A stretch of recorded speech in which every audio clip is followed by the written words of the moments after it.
Welcome back, fellow learners. Today, we're going to really dive deep into something I think we all do. Yeah.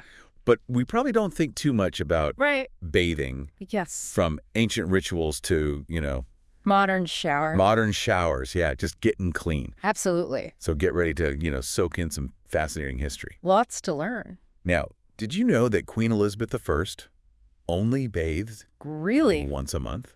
Wow. Or that Roman bath complexes were basically ancient malls, Interesting. complete with libraries and restaurants? I did not know that. We're going to uncover those stories and a lot more in this deep dive I love it. into the sudsy history of just getting clean. It's true. Bathing is so much more than just hygiene. Yeah. It's really a window into social values, technology, even religious beliefs across time. Right. So let's rewind all the way back to prehistoric times, Okay. before indoor plumbing.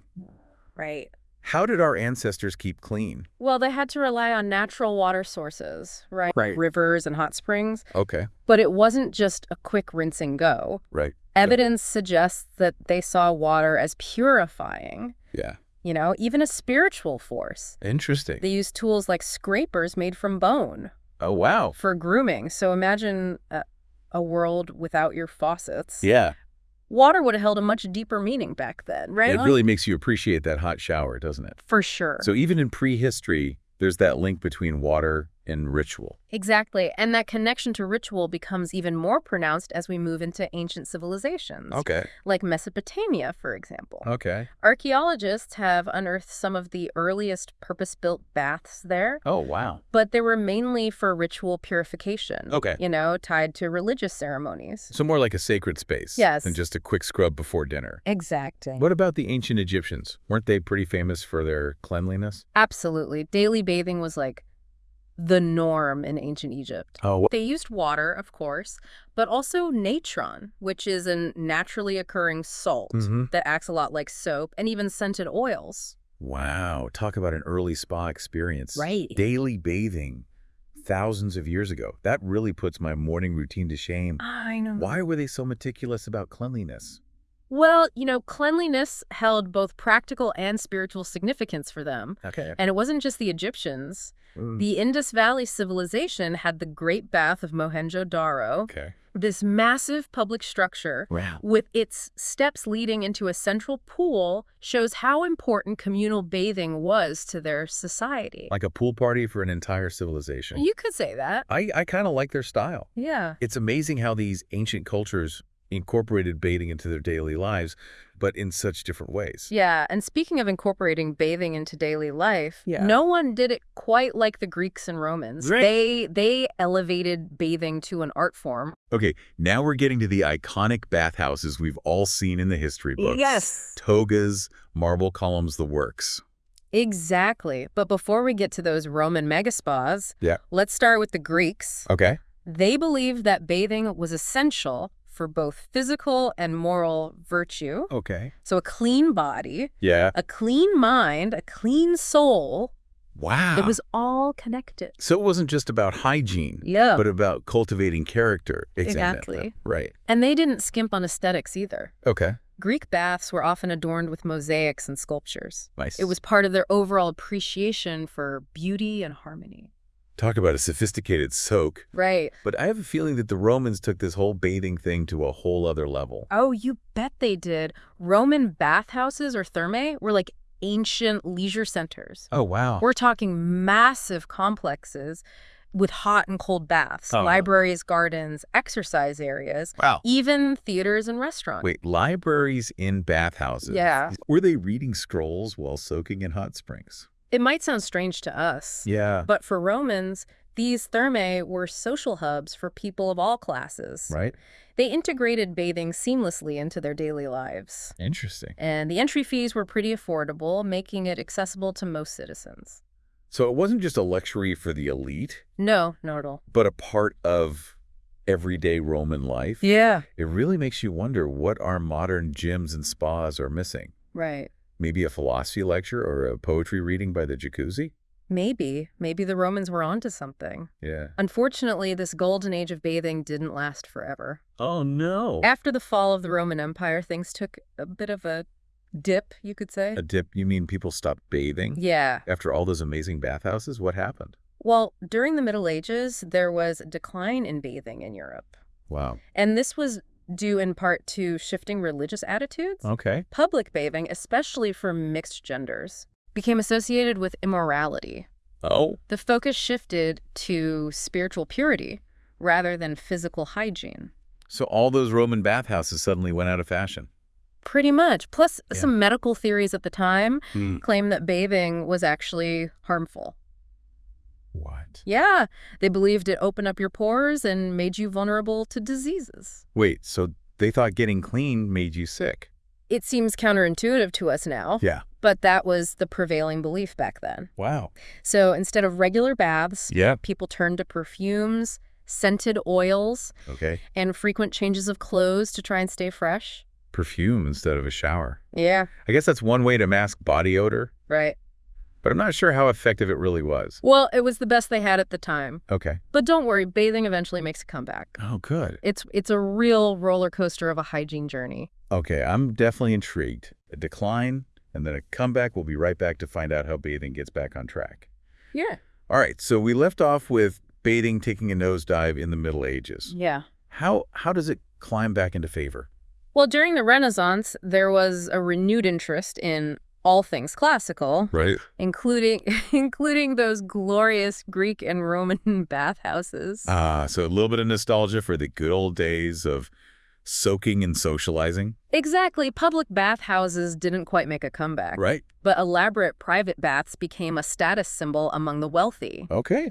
Imagine marble tubs, Ooh. scented oils, a real luxury experience. Definitely beats those medieval perfumes. I think so. But was this revival just a passing fad? Not at all. This shift coincided with the Enlightenment Okay. and its emphasis on reason and science. Yeah. Physicians began to advocate for bathing as a way to improve circulation, Okay. cleanse the skin, and prevent disease. But bathing went from being seen as dangerous to being prescribed for good health. That's a pretty dramatic turnaround. It really is. And plus, Yeah. soap-making technology advanced significantly during this time. Ooh. So luxurious soaps made with ingredients like olive oil and herbal extracts Nice. became highly sought after. It was like the early days of the beauty industry.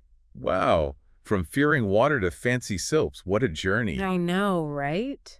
So are we finally at the point where daily bathing becomes the norm? Not quite yet, but we're getting closer. Okay. The 19th century saw some key technological innovations that paved the way for modern bathing practices. Right. We're talking about early plumbing systems and even the first rudimentary showers. So that's where showers enter the picture. Yeah. It's amazing how technology shapes even the most basic parts of our lives. It really does. And then, of course, the Industrial Revolution Yeah. and rapid urbanization in the 19th and 20th centuries Right. really pushed bathing into the mainstream. I can see how crowded cities would make hygiene a major public health concern. Absolutely. Cleanliness became linked to disease prevention and overall well-being. Yeah. And it wasn't just about physical health either, you Oh. know, with factories and offices becoming the norm. Yeah. Being clean also became associated with professionalism Okay. and respectability. So a clean worker was a productive worker. Precisely. And let's not forget the power of advertising. Oh, right. Companies started marketing soap and personal hygiene products with catchy slogans and campaigns. I see. You know, linking cleanliness to beauty, success, even social status. So the daily bath went from a luxury to a necessity, Yeah. driven by technology, public health concerns, and savvy marketing. Yeah. Fascinating, but I'm curious, Yeah. have bathing habits always been the same across different cultures? That's a great question. And the answer is definitely no. Yeah? Bathing practices are incredibly diverse around the world. Can you give us some examples? Sure, take Japan, for example. Okay. Public baths, or sento, Okay. and hot springs, or onsen, have been a central part of Japanese culture for centuries. Interesting. They're viewed as places for relaxation, socialization, and even spiritual purification. It sounds more like a ritual than just a quick wash. Exactly. And an interesting custom is that people wash thoroughly Okay. before entering the bath to keep that shared water clean. Right, right. So it's a very communal and mindful approach to bathing. Yeah, that makes sense. What about other parts of the world? Yeah. How does bathing vary? Well, in Europe, daily showers are pretty common. Okay. but there are regional differences based on climate and tradition. Okay. So Southern Europeans might shower more often due to the warmer weather, Right. while those in Northern Europe might bathe a little less frequently. So even within a continent, there's no one-size-fits-all approach. Exactly. Then you have the Middle East and North Africa, Okay. where hammams, or traditional steam baths, Right. have been popular for centuries. Yeah.